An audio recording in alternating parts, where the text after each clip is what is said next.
자, 이제 불법 영득 의사는 A 물건을 갑이 취거한다는 고의가 있다고 무조건 절도죄가 되는 건 아니에요. 그래서 일반적 주관적 요건이 필요하긴 하지만 하나 더 필요한 게 있죠. 이걸 초과한 주관적 요건이 하나가 더 필요하단 말이에요. 그게 불법 영득 의사예요. 그래서 불법하게 영득한다는 의사가 있어야 돼요. 요게 있으면은 절도가 되는 거고, 요건 있지만 요게 없으면은 손괴죄나 무죄가 되는 거예요. 이거 꼭 필요합니다. 초과 주관적 구성 요건이에요, 여기. 불법은 이제 뭐예요? 이득의 불법이 아니고 수단의 불법이죠. 여기 판례 입장. 그리고 영득은 이제 소극, 적극 두 개 있어요. 소은 뭐예요? A의 소유권을 완전히 끊어버리겠다. 절도. A 소유권을 끊어버리겠다. 도둑놈이 가지겠다. 이거라고 해서 절도. A를 끊어버리겠다는 영구적 의사가 있어야 돼요. 그럼 이제 적극적 의사는 내가 도둑놈이 가지겠다는 의사인데, 이건 영구적, 일시적 다 되죠. 이렇게 됩니다. 그럼 이제 이게 두 개 다 인정되면 영득의사 인정되는 거예요. 두 개 다. 그 다음에 여기서 이제 가치냐 물건이냐 이런 문제도 있는데, 판례는 뭐 구별하지 않습니다. 학설을 구별해요. 물건 자체를 취득할 의사하고 가치만 뺏을 생각이 있을 때 구별해야 되는 거 아니냐. 근데 판례는 구별하지 않아요. 그래서 뭐 전화기를 훔칠 생각도 전화기 절도가 되고, 전화기를 통화해서 가치만 빼먹을 의사가 있어도 영득의사 인정되고, 크게 구별하지는 않습니다. 이 판례 입장. 영구적 이제 의사가 있어야 되는데, 만약에 영구적이 아니라 일시적으로 이제 배제하겠다는 의사가 있는 경우가 있단 말이에요. 빌려 쓰는 거 있죠? 빌려 쓰는 거. 사용절도 부재. 그 다음 일시적 의사가 있어야 되는데, 영구적 의사도 없고 일시적 의사도 없고 아예 의사가 없어요. 적극 의사가 아예 없습니다. 없으면 이것도 무죄. 이렇게 되는 거죠. 이렇게. 자, 무죄인데 예외적으로 벌하는 게 있단 말이에요. 자, 예외적으로는 영득 의사가 없어도 되는 비영득죄가 두 개가 있죠. 비자손 있죠. 그래서 그 사용절도 중에서 자선공원, 자동차, 선박, 항공기, 원동기 장치, 자전거 4개는 제가 돼요. 소극적 의사가 없어도 제가 됩니다. 그리고 손괴죄는 적극적 의사가 없어도 망가뜨릴 의사가 있으면 제가 되는 거죠. 그래서 영득 의사가 있으면 절도인데, 영득 의사가 없어도 제가 되는 게 비자손이 있는 거예요. 이렇게. 그죠? 자, 그 다음에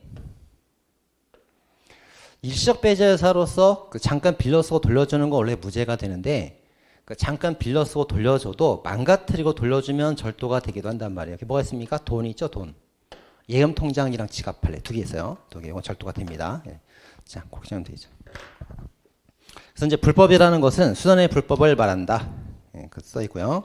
영등이라는 것은 영구적 배제할 소극적 의사, 영구일시 가지겠다는 적극적 의사 두 개 다 있어야 된다. 자, 소극 의사가 없는 게 사용절도. 자동차는 처벌되고요. 적극 의사 없으면 무죄인데, 적극 의사가 없어도 손괴죄는 가능합니다. 소극, 적극 바꿔서 출제돼요. 바꿔서. 잘 정리되겠고요. 자, 그 다음 파란색 판례들은 이제 영득의사 인정되는 것들입니다. 오토바이를 쓰고 나서 다른 데 버리거나 칠판 밑에 떨어진 곳에 버리면 영득의사 인정되니까 절도. 감시를 지시해도 영득의사 인정되니까 절도. 4개월이나 지나서 돌려줘도 영득의사 인정되고요.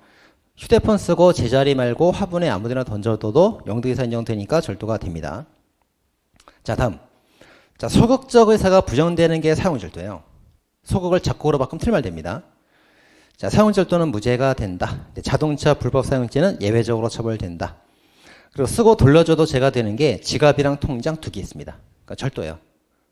자, 그 다음에 적극 의사가 부정된 거는 무죄가 되는 판례들 쫙 써 있죠? 그렇게 정리되어 있습니다. 자, 키워드 7페이지에 두 번째 문단 보세요. 친족 상도례.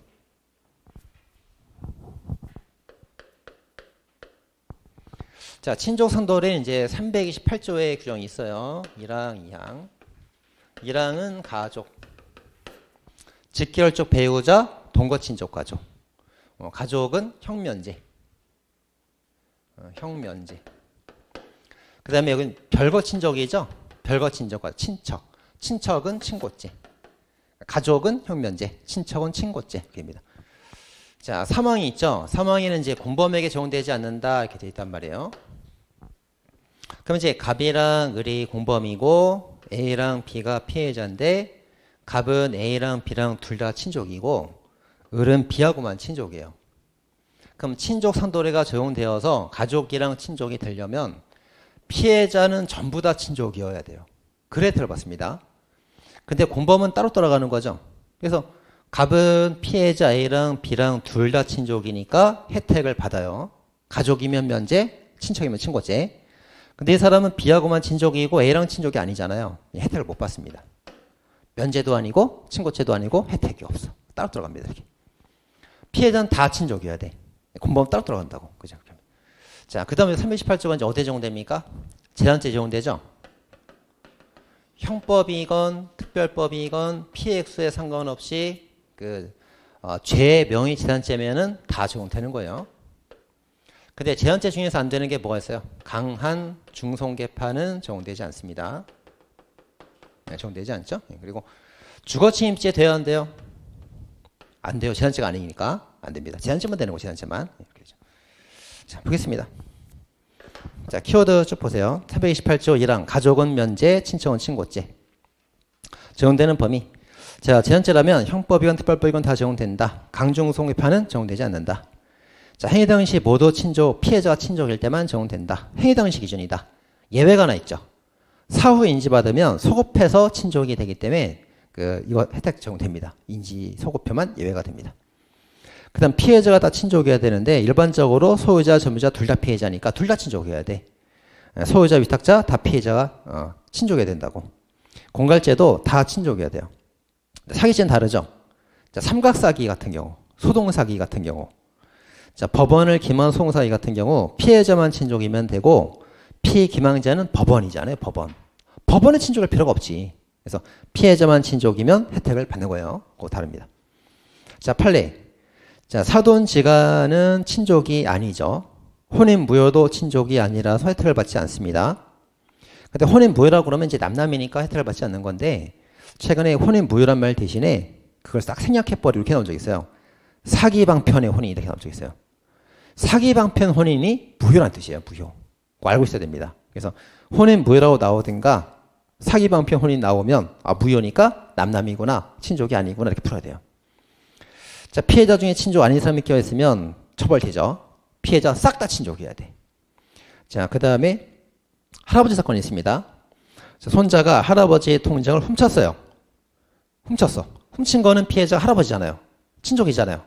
혜택을 받죠. 근데 계좌이체 피해자는 농협이거든. 컴사거든. 컴사에는 친족성이 적용될 수 있습니다. 그죠? 그러니까 재산죄 중에서 강중손괴파 뺀 나머지는 적용되기 때문에 컴사도 적용될 수 있단 말이에요.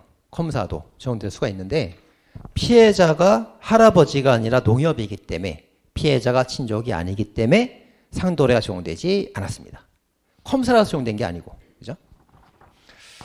자, 그거 잘 이해해야 되겠고요. 그 다음에 고의 대상. 자, 친족관계에는 처벌 수출권이기 때문에 고의범으로 인식할 필요가 없습니다. 따라서 어떻게 인식했건 간에 실제 관계만 놓고 따지는 거예요. 이것도 잠깐 보겠습니다.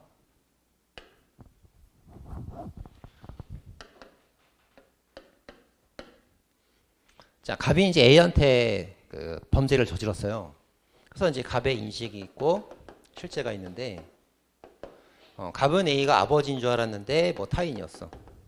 그리고 뭐 타인인 줄 알았는데 아버지인 경우가 있고, 아버지, 타인, 아버지. 그죠? 자, 근데 갑이 A한테 저지른 죄가 뭐냐면 살인죄를 저지른 거예요. 절도죄를 저지른 거예요. 그럼 이제 달라지죠. 죄명이. 자, 살인죄를 저질렀으면은 존속살인죄라는 죄명이 있죠. 있어요. 그러니까 이 존속인지 아닌지는 구성요건이야. 죄명. 구성요건도 착오입니다. 이거. 그렇죠? 구성요건도 착오가 되는 거예요. 자, 근데 절도를 저지르면 죄명에 존속절도죄라는 죄는 없잖아요. 없죠.